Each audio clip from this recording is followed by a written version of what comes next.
80 ans après le massacre des tirailleurs sénégalais du camp de Thiaroye, la mémoire de cet événement tragique continue de hanter les esprits.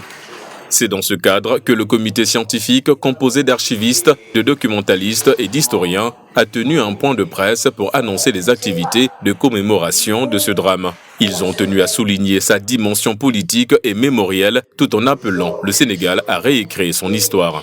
Choisir la commémoration de Thiaroye, c'est effectivement un acte double. Premier élément, c'est que c'est un acte de souveraineté. Et un acte de souveraineté qui repositionne le Sénégal et dans l'espace ouest africain et dans l'Empire français, son histoire et ses répercussions. Une délégation sénégalaise s'est rendue en France en novembre dernier pour collecter des archives et documents historiques. Une avancée majeure qui va faciliter la rédaction d'un livre blanc destiné à rétablir les faits. Ce document sera soumis aux nouvelles autorités sénégalaises en avril 2025. Nous avons dans un premier temps été en contact avec des éléments qui ne parlaient que du contexte général, qui parlaient de la Seconde Guerre mondiale. Mais nous avons eu aussi, par exemple, des actes de décès de tirailleurs fournis.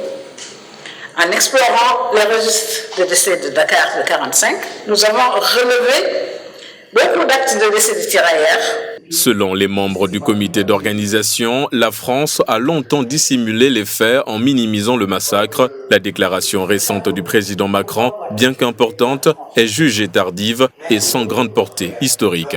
Il faut faire le tri pour voir les décès qui sont directement liés à l'événement, parce que ce sont des conséquences directes du massacre de Thiaroye.